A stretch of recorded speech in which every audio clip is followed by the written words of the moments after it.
Me dice usted que ya está a punto de cumplir 100 años. ¿Qué edad tiene? Nací el 24, el 26 de agosto de 1924. Hola amigos de Revista Logia, me da mucho gusto saludarlos. En nuestra sección de entrevistas vamos a entrevistar a una celebridad en la masonería en México, ni más ni menos de quien fuera y actualmente ocupa el puesto de paz, gran luminar y gran maestre de la Orden del Rito Nacional Mexicano, don Seferino Aguilar. Acompáñenme a conocerlo. Me da mucho gusto saludarlo, maestro Seferino Aguilar. Usted fue gran luminar y gran maestre del Rito Nacional Mexicano. Platíquenos un poquito cómo fue su experiencia, cómo lo eligieron para ser gran luminar. Bueno, hace muchos años, desde luego, hasta ya mi memoria no lo retiene, pero pues hablemos en 1945.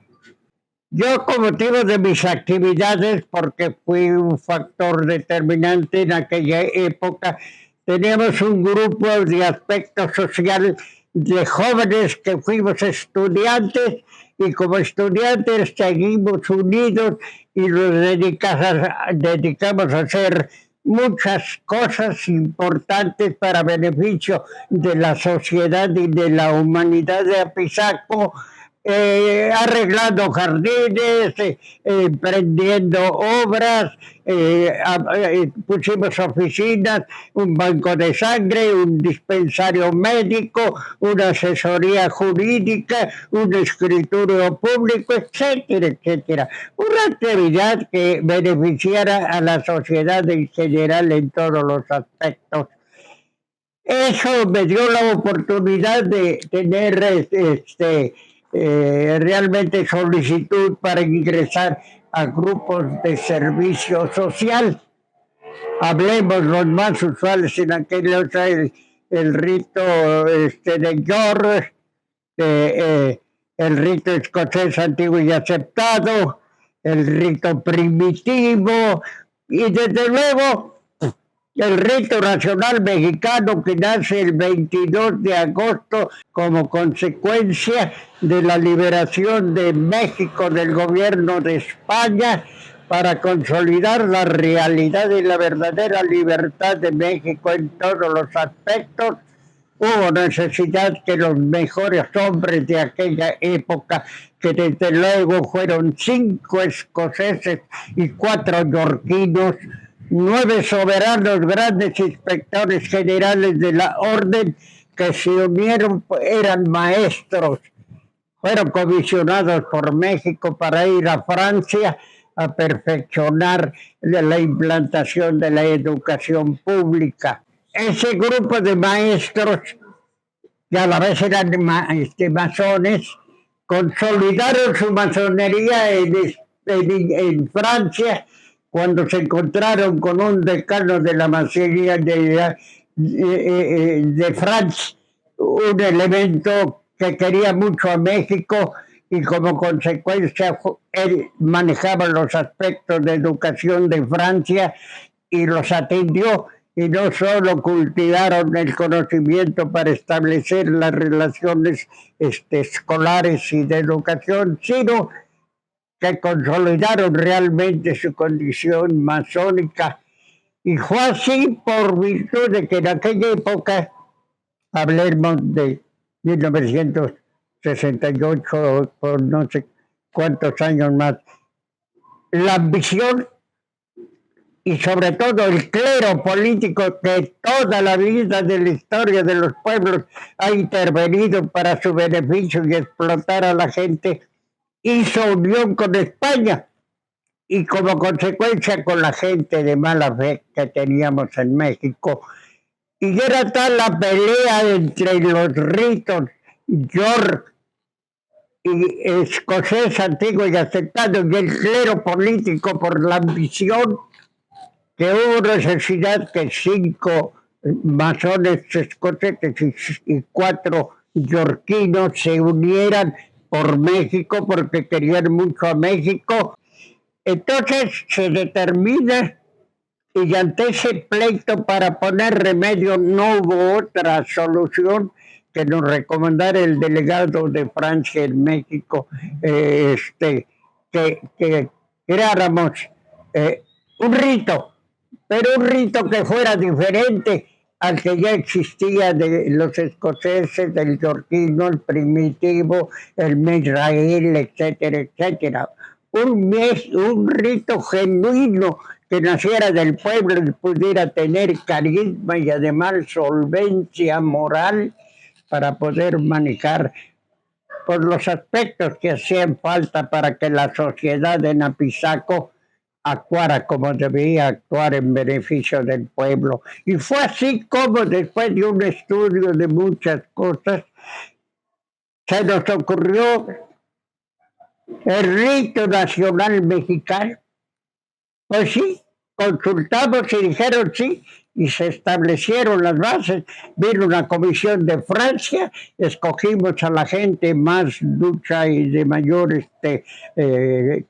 educación y conocimientos para ser un grupo adecuado y formar el rito nacional mexicano, desde luego su rama simbólica primero, segundo y tercer grado, y más adelante la rama filosófica de 6 grados, cuarto, quinto, sexto, séptimo, octavo y noveno como máximo.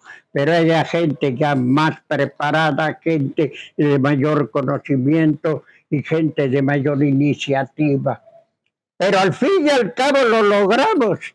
Logramos crear el rito nacional mexicano a tal grado que era tan extraordinaria el trabajo y la labor que muchos, casi puedo decir que desapareció el rito escocés y el yorquino y se sumaron al rito nacional mexicano para fortalecerlo y ejercer de mejor manera la masonería. ¿Cómo se llamaba la primer logia de rito nacional mexicano en Apizaco? Bueno, fueron 3 logias, que desgraciadamente se me olvidó sacar los nombres, pero era uno, desde luego, una Libertad, y luego otra el Anarhuahuense, y el otro era Vida y Verdad. Las primeras 3 logias simbólicas, que después se volvieron pues una inmensidad, que fue cuando ya tuvimos elementos para crear la rama filosófica y se crearon los grados y las cámaras correspondientes de los 6 grados restantes. Ya. ¿Cómo fue el paso de salir rito nacional mexicano de Apizaco para traerlo a Ciudad de México? Bueno, no fue difícil porque en Apizaco comulgábamos mucho, porque todas nuestras actividades por el ferrocarril remataban en el Distrito Federal, y fue así como teníamos en el Distrito Federal mucha gente que trabajaba para el ferrocarril y que lo convertimos en masón. Entonces, de hecho, la base, al crear ya definitivamente el rito nacional mexicano, lo cambiamos de sede a que fuera la sede del Distrito Federal, y México y Apizaco fuera una de las potencias más importantes, como Orizaba, como Veracruz, como Puebla, Tlaxcala, etcétera, etcétera. Lo cierto es que vino un auge tremendo para la masonería. El rito nacional mexicano se hizo tan famoso que su servidor fue el pivote para todo, y por eso es que yo ascendí rápido en los grados y llegué a soberano gran inspector general de la orden, y como consecuencia crear la rama filosófica y manejar la simbólica, hubo la estructura del alto cuerpo que debía ser manejado por una autoridad suficiente, y ya era así el gran luminar, gran maestre de la orden. ¿Cuánto tiempo duró usted siendo gran luminar y gran maestre de la orden? La friolera de 18 años. Allá creció tanto que salí en comisión, y la primera ciudad o nación que visité como embajador de México dentro de la masonería del rito nacional mexicano fue España. Fui recibido, como siempre, plenamente identificado, no solo por la masonería, sino por las autoridades del país a través de las embajadas. Y hicimos auge. En España nos auxiliaron, nos ayudaron, y de España brinqué a Francia. Francia había sido nuestro padrino y había sido nuestro promotor. No costó trabajo que creciera. Cuando usted fue gran luminar y gran maestre del rito nacional mexicano, y en el auge que tenía el rito nacional mexicano en esa época, ¿había muchos políticos masones? Bueno, claro, nada más que nosotros tuvimos mucho cuidado no revolver la política con la masonería. No somos apolíticos, porque para intervenir en política hay que conocer política para poder actuar como corresponde. Y así fue lo que pasó en la masonería. Entraron políticos a la masonería, pero debidamente calificados por nosotros. Más masonería que política, y al contrario, la base de la masonería, que es una educación perfecta para el crecimiento del ser humano, le dimos cátedra a la política para actuar de mejor manera como políticos, y fue cuando se estableció indiscutiblemente que toda representación pública para gobernar los destinos de un pueblo debería ser elegida por el mismo pueblo, no de dedo o de conveniencia o de beneficio para determinado sector. Y así fue como establecimos las bases de la política del rito, y tuvimos suerte porque creció y se hizo algo que hizo época. Llegó a grado tal de que México fue muy popular en muchas naciones. Llegamos hasta Inglaterra, independiente de Francia, independiente de España, independiente de Beirut, independiente de Marruecos, etcétera. Se regó a grado tal de que el rito nacional mexicano fue considerado. Y como siempre, la reacción actuó y pretendió acabar con la masonería en México. ¿Cómo lo hacían? ¿Cómo hacían la reacción para acabar con la masonería? Bueno, mala información.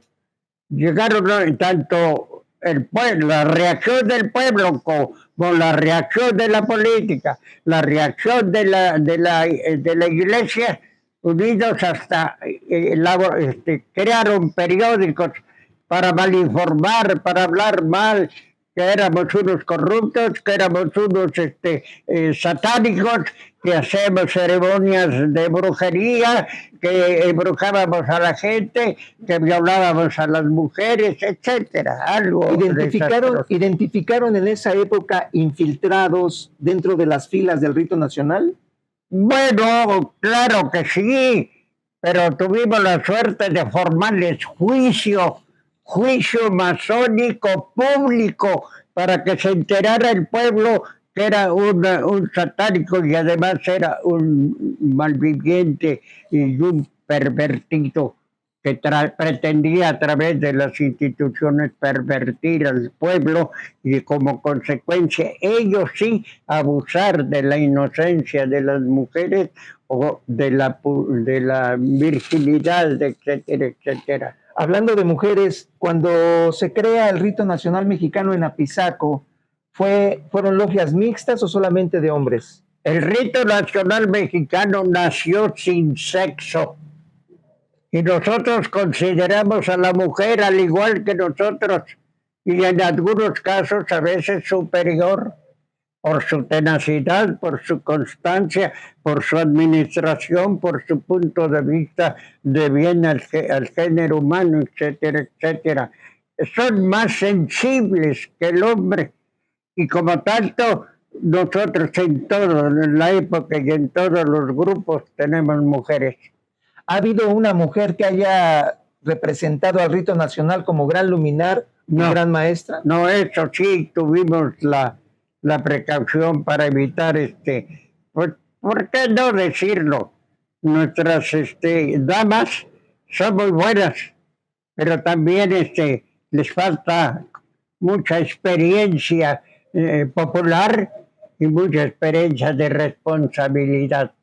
Y flaquean, las vence su sexo y son malos elementos para administrar. Sin embargo, educadas, corregidas, adiestradas, etcétera, son excelentes administradoras y sobre todo muy discretas y además muy concretas en sus acciones y de mucho beneficio para la propia humanidad. ¿Cómo se elige al gran luminario? ¿Es un proceso democrático o lo elige un Supremo Consejo? ¿Cómo es? Bueno, desde luego debe tener una antigüedad no menor de 8 años efectivos y haber demostrado constancia, trabajo, disciplina, proyección, cumplimiento, etcétera, etcétera. En una palabra, ser un elemento 100% beneficioso para cualquier actividad que involucre a la sociedad. ¿Y hacen campaña para elegirse o cómo se eligen?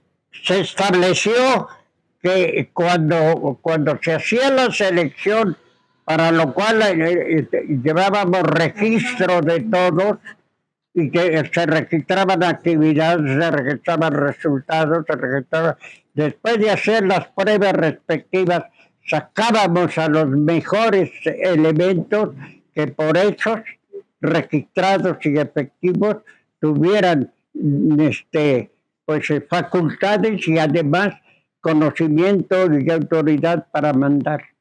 ¿Cuánto dura en su ejercicio un gran luminario en rito nacional mexicano? 3 años. Entonces usted estuvo 6 años en Yo tuve 9 años. 9 años. 9 años cumplidos. Y sea, por traición, fíjate, por traición me relevaron.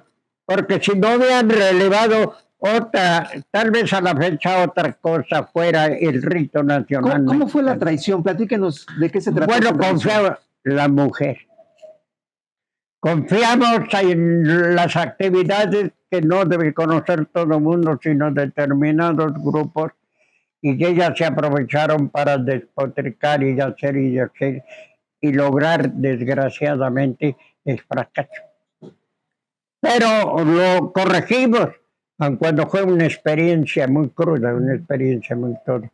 Sin embargo, pues como todas las cosas, yo no me precio de ser perfecto ni tener todas las facultades del mundo, pero sí cosas que yo tomo, la perfecciono y la hago crecer y la hago enorme, la hago popular al 100%, pero al revés, cosas que yo dejo y si no cumplen los que heredan lo que yo construyo, se ven abajo y quedan peor que como estaban.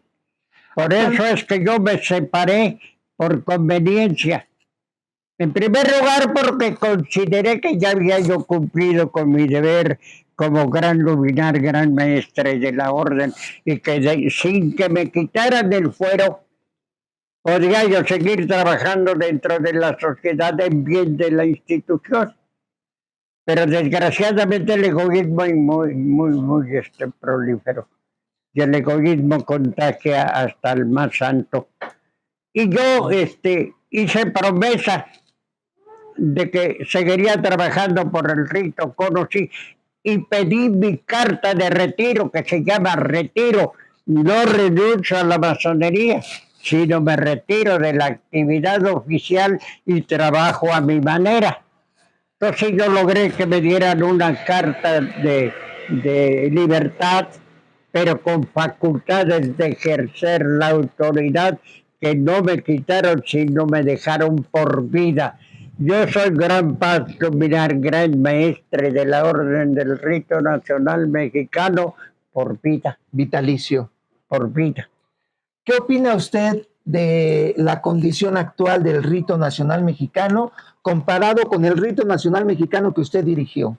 No le llega, pero ni siquiera a la orilla de la banqueta. No.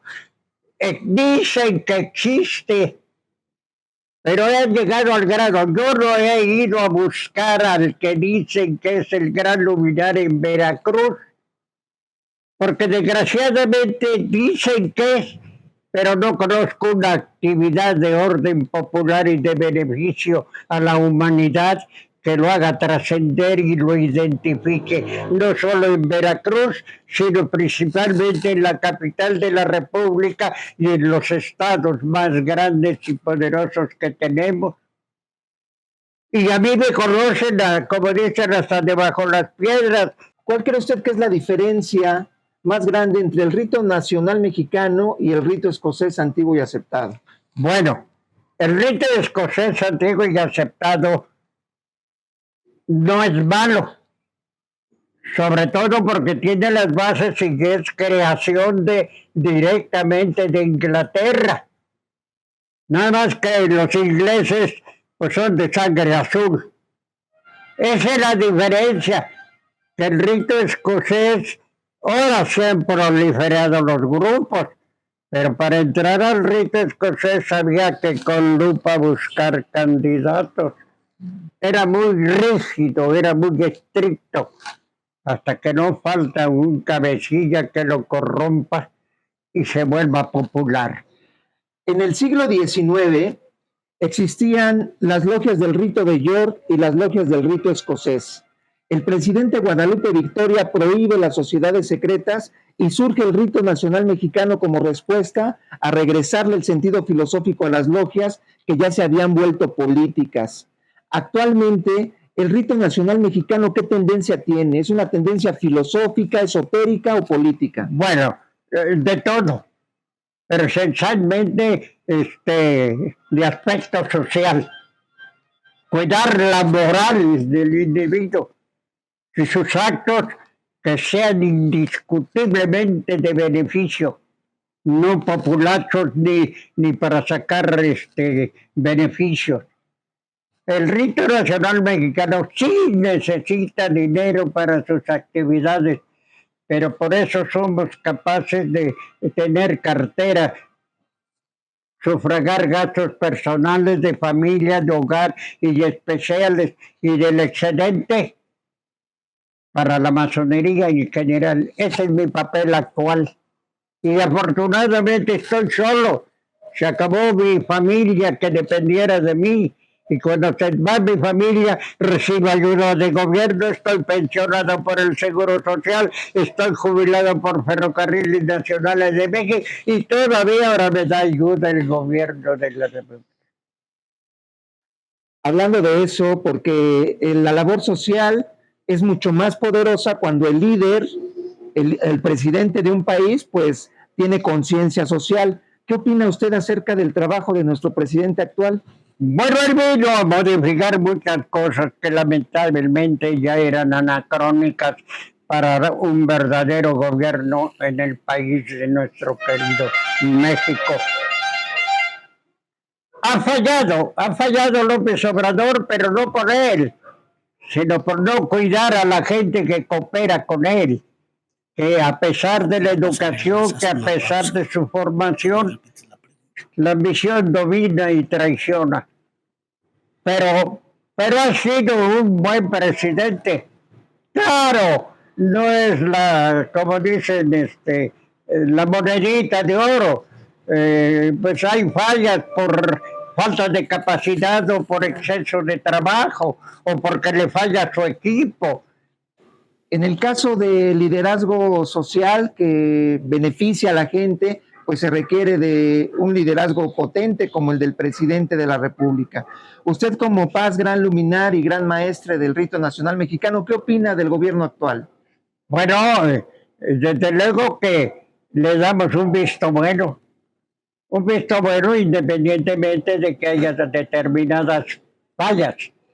Aquí es la falla que yo encuentro en la administración pública de un presidente, es que no hace como obligamos que en un momento dado hiciera Salinas de Gortari, a pesar de que ha sido calificado el peor presidente dentro del grupo que lesionó a México, principalmente por haberle quitado los ceros a la moneda y degradarla y declarar la pobreza en el pueblo más de la que ya había. Pero sin embargo es que no abre el compás para que verdaderos ciudadanos del país puedan llegar a él y platicar de muchas cosas que por mucha capacidad que tenga uno como ser humano se escapan. Si usted tuviera oportunidad de platicar con Andrés Manuel, ¿platicaría como de ciudadano a presidente o como de hermano a hermano? Bueno, no dejo de reconocer que es masón, pero no tan antiguo como yo, porque pues ya para 100 años que voy a cumplir, no hay quien me iguale realmente la antigüedad en muchas actividades, pero sí hablaría con él, como decimos nosotros, como apizaquete, como mexicano, porque eso es lo importante, no escoger secta, sino un presidente gobierna para el pueblo, se debe del pueblo y debe consultarle al pueblo para hacer lo que el pueblo quiera. Una vez que se hagan con las fuentes informativas importantes de cualquier actividad que sea derramada en el pueblo, porque debe de tenerlo para que el presidente ordena, pero es producto de un estudio concienzudo anterior. Claro. Cuando Andrés Manuel López Obrador se inició en la masonería, ¿lo hizo en el rito nacional mexicano o en el rito escocés? Escocés, porque lamentablemente para muchos el rito nacional mexicano es como le califican a varias actividades de la sociedad, era el patito feo. Era el patito feo, pero porque no conocían su constitución ni su reglamento y mucho menos ni su programa de acción. Cuando usted dejó de ser gran luminar, gran maestre, que le dieron esta carta de retiro que todavía es vitalicia, ¿usted tiene la facultad de crear logias del rito nacional mexicano? Las sigo creando y reconociendo. No hay un grupo masónico escocés, yorquino, primitivo, etcétera, etcétera, que exista que no lo haya yo sancionado, instalado, y incluso en muchos casos otorgarle carta patente. ¿Cómo fue su relación cuando fue gran luminar con la Gran Logia Valle de México? Extraordinariamente. La prueba que trabajábamos en común. El auditorio Héroes de la República era mi escenario. Allí daba mis conferencias. Ahí hablaba de Benito Juárez.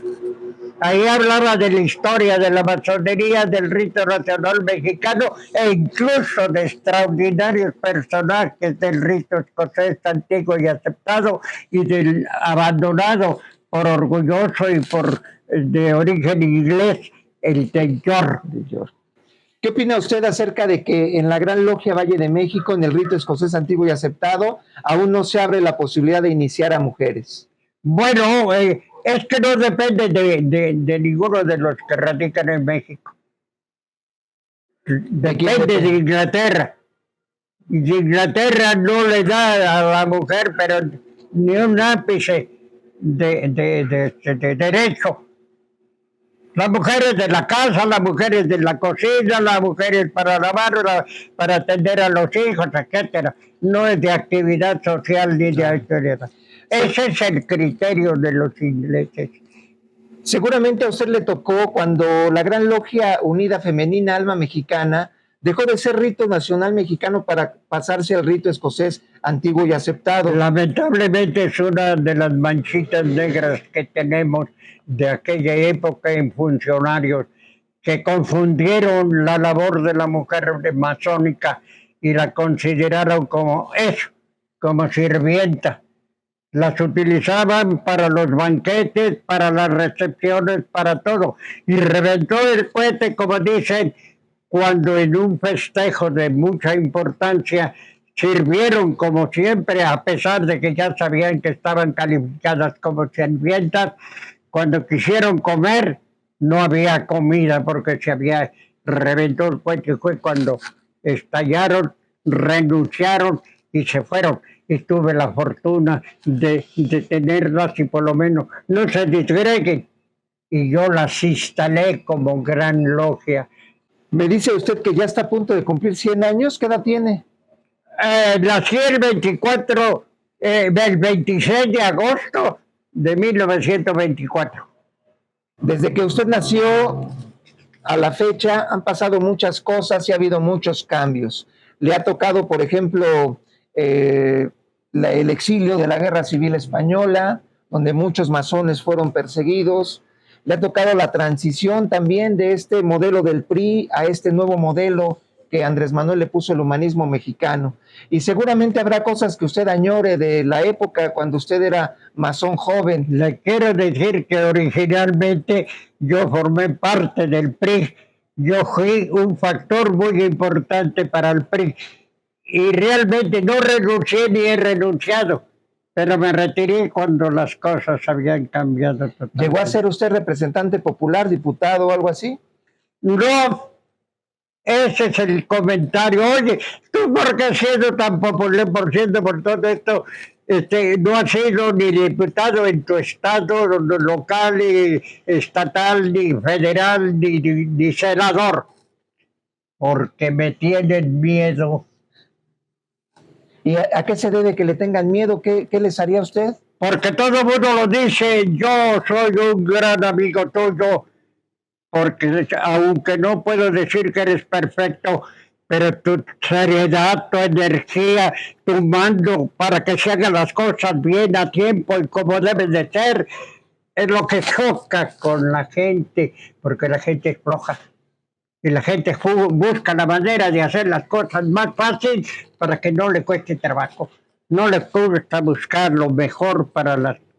No. Y yo les decía, en ese aspecto, yo soy ahí sí, como los ingleses, perfectos en todas las acciones, para que no haya pero y duren las cosas. Oiga, maestro, en Palacio Nacional hay una placa que conmemora la iniciación de Benito Juárez en rito nacional mexicano. Y la vida, como le he dicho, pues ha cambiado mucho y ahora hay mucha masonería antijuarista. ¿Qué opina usted acerca de eso?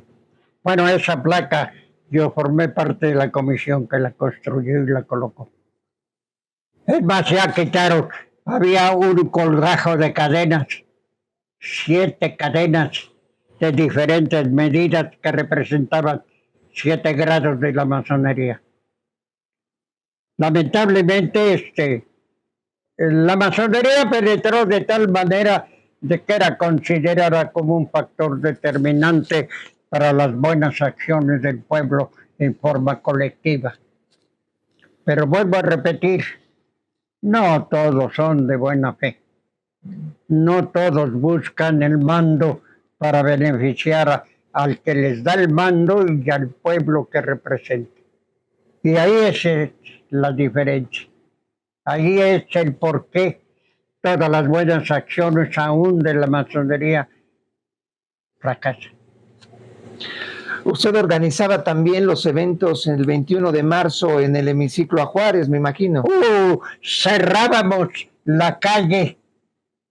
Tuve la fortuna de ser, pues no me recuerdo, pero creo que como 6 veces orador. Ya fuera el día 18 de julio, ya fuera el 21 de marzo, o ya fuera en otras fechas de tantos héroes que tenemos. ¿Por qué nomás Juárez? Si todos son héroes y todos tienen derecho. Yo he sido el único que le ha hecho homenaje a los niños héroes. Y vaya que tienen derecho a que les hagan homenajes a los niños héroes.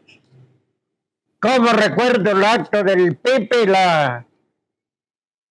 Acto que todo el mundo ha olvidado. La inteligencia.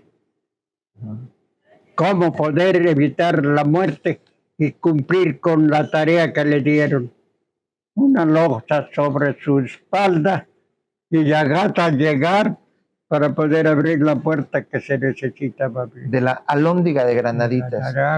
¿Llegó a asistir algún presidente de la República a algún evento cívico que ustedes organizaron? Claro que sí, claro que sí. ¿A quién recuerda? Pues en verdad tengo, en eso sí me falla mi memoria, pero varios presidentes, ¿por qué no decirlo?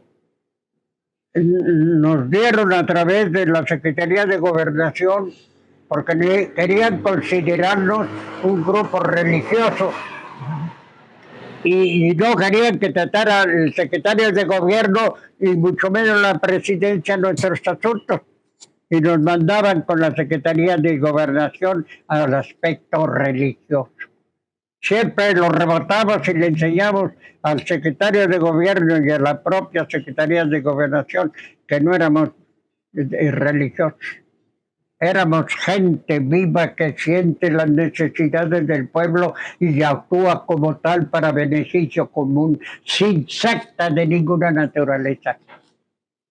Se dice que hay un subsidio por parte de la Secretaría de Gobernación, una partida a las grandes logias, a los ritos. ¿Esto es una verdad o es un mito? Bueno, puede ser que le haya, pero al escocés. Por eso nadie sabe. Pues a nosotros no nos ha llegado nada. A nosotros,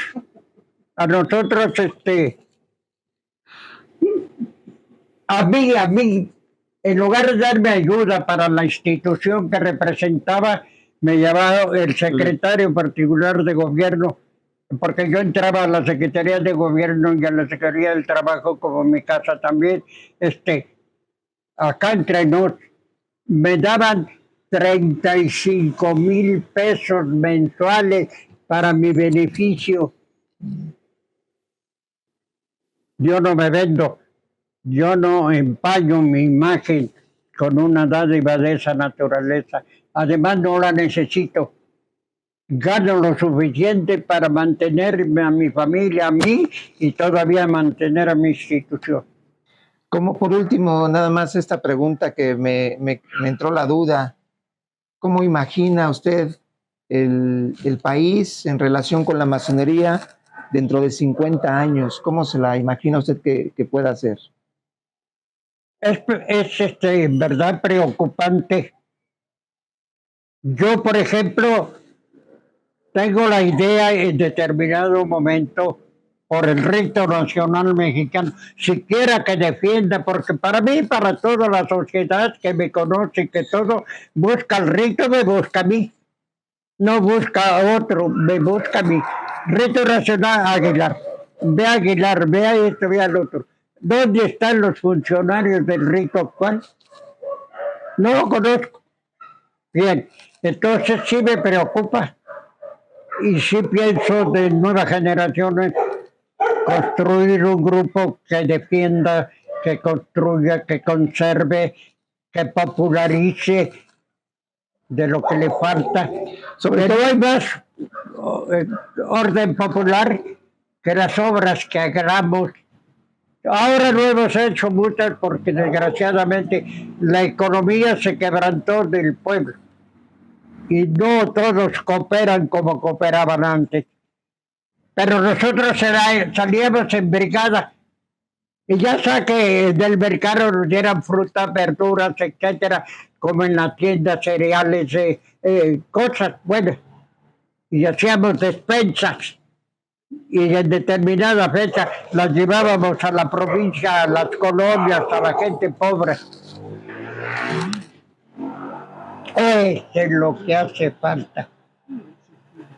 Por lo demás, para la revista que vos representa y trabaja, como quisiera en verdad que no hubiera uno, sino hubiera muchos que se preocuparan por establecer un órgano de publicidad, pero para publicar algo que le llegue al pueblo y lo saque del letargo y lo ilustre para que se convierta en un verdadero ciudadano. El ejemplo de ustedes debe trascender y les prometo que hasta donde sea posible Yo con mis amistades o con lo que sea, voy a recomendar, si llegan a tu puerta o conoces actividad de un miembro de la revista Logia, ayúdalo en lo que puedas o proporciónale la noticia que busca. Ese es. Los felicito y espero que el gran arquitecto del universo les dé mucha vida, mucha paciencia, porque se necesita mucha tolerancia, pero mucha salud y mucha resistencia para seguir una labor tan hermosa como es la publicación de las cosas buenas.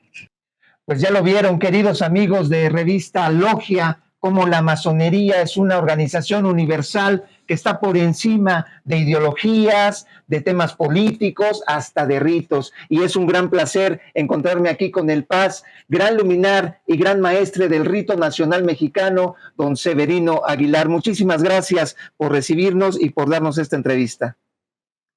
Ha sido un placer para mí. Como decimos nosotros popularmente, este acto de hoy sirve para echarle otra rayita al tigre. Es extraordinario realmente haberlo conocido. Al contrario, y es extraordinario gracias. Ahora confirmando conocer vuestra actividad y la finalidad que se busca. Muchas gracias, querido hermano. Desde hoy cuente con un miembro supernumerario a sus órdenes. Así se hará, querido hermano. Pues muchísimas gracias. Los esperamos en la siguiente entrevista de Revista Logia y no se olviden de suscribirse a nuestro canal en YouTube y a nuestra página revistalogia.com.mx. Hasta luego.